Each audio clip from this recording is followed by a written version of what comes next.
And there we go to another video on this season dealing with yourself. Today's video is about something that I believe basically everyone I have ever met, and I have met a lot of people because of my work and my lifestyle. Everyone that I have met, basically without exception, goes through at some point in life, or they've been going through this their entire life. And it's something that I think we should somehow manage to either control or get rid of, or learn how to deal with it in a way that is not prejudicial to us. I'm talking about the fear of suffering. The fear of suffering stops you from living, experiencing, trying, and getting to see and taste and experiment new things. Fear of suffering freezes you, stops you from acting, makes you think you should better do nothing, makes you assume a conservative perspective, makes you always play defensive, makes you always act in a way that you are avoiding risks.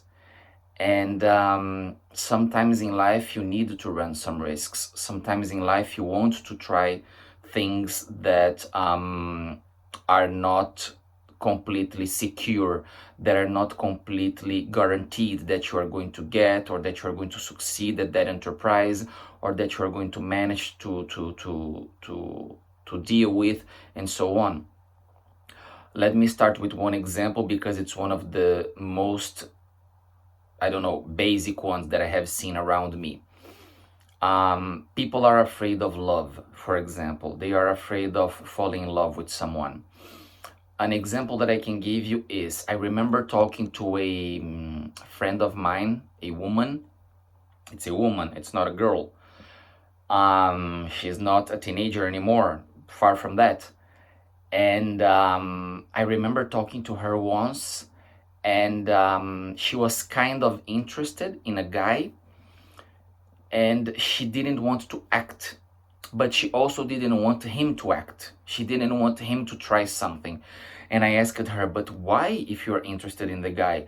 And she told me, because if he acts, I will probably say yes. I will probably reciprocate his action, and we are probably going to have something. And I am going to fall in love, and then I'm going to suffer. And I was like, so what? I don't get it. And she's like, yeah, because maybe I will suffer, and maybe it's not going to work, and maybe this and maybe that. And there were so many maybes in her thought, so many conditionals in her thought. She was afraid of getting involved with a guy that she was interested in. Possibly the guy was interested in her because she's a beautiful woman, she's a nice person, she's in good shape, and so on. And she was afraid of it because she was calculating already in the future what could happen in case it wouldn't work. So she didn't want to get involved with him because she was afraid of suffering. I remember another case of a couple, and he wanted to move overseas. He wanted to move to another country, another continent, another language, another culture, and so on. And she was afraid because her career was starting to take off in her homeland. She was starting to do well with it. And I remember talking to her. She told me, I am afraid of not being able to learn a new language, of not adapting, of not making my career work in there, and so on. And what happened is that in the end they broke up. He moved, she stayed, and maybe they could have been together in this journey, and it could have worked out for both of them. Maybe it couldn't, but she didn't even try. Now let me try to find an example with a man, because otherwise you will be thinking that I'm being here prejudicial, that I'm being, that I'm taking just women as examples. But no, I know a lot of examples with men as well, in which fear overcome their capacity of being brave, of having the courage to do things. One case, for example, that I know is, I know a guy who is afraid of flying. Not me. I've said that, I think, in some other video, that I'm afraid of flying, but I always take the plane, regardless of my fear. I enter the plane, it's not nice, and I take it. But this guy, he avoided planes. So what did he do? He only traveled by car, by train, or anything like that, by bus, within the range he could reach with these means of transportation. That is, he wasn't able to travel overseas unless he would like to take a ship for 2 weeks or something like this to reach another continent. But he stayed his whole life, he's dead already, he stayed his whole life in his homeland, and he traveled abroad whenever he could travel by train, by car, or by bus. So the scope of land he could meet, the scope of areas he could cover traveling during his life was very reduced because he was afraid of taking the plane. I know you might think that I'm mixing here fear with suffering and the fear of suffering and so on. But in all these cases, it is somehow the fear of going through something that you do not want to experience because you think you are going to suffer, because you think it's going to be bad for you, that is stopping you from doing something.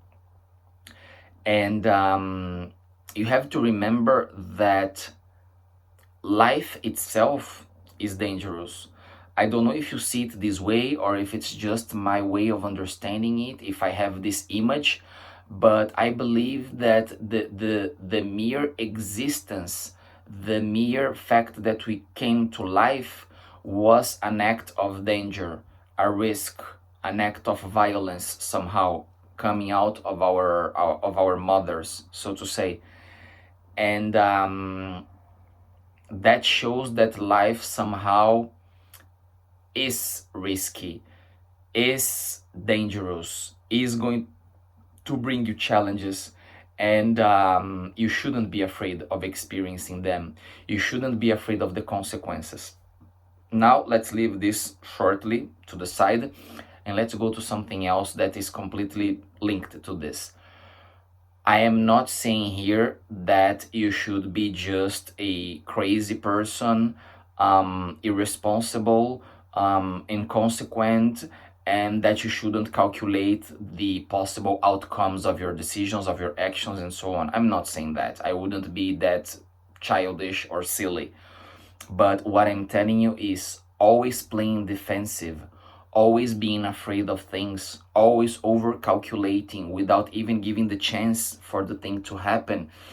I don't think it's a good decision. I don't think it's a good way of living life, because you might be missing probably the best experiences you could have.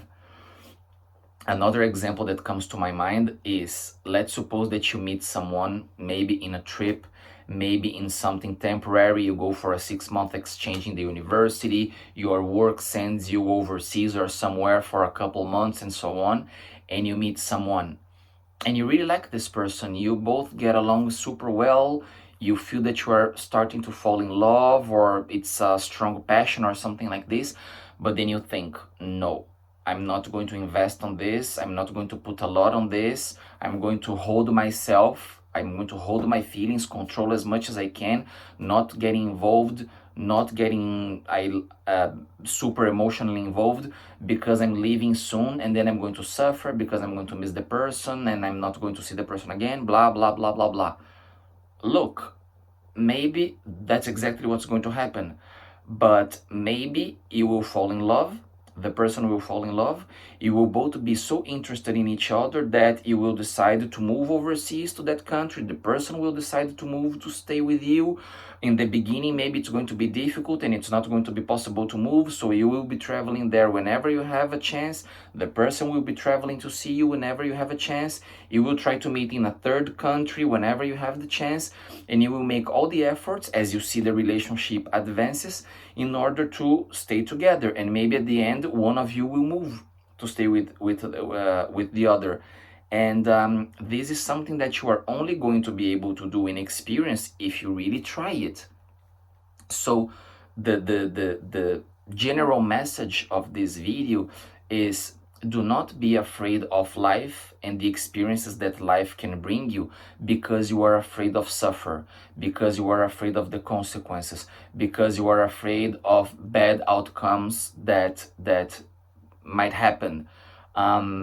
Life is not only pleasure and whatever people call happiness, or feeling great or whatever.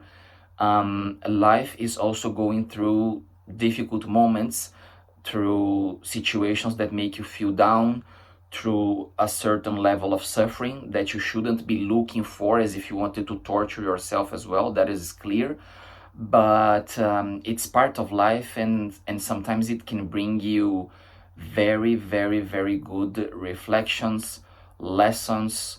You can learn things that will be extremely useful and important for the rest of your life.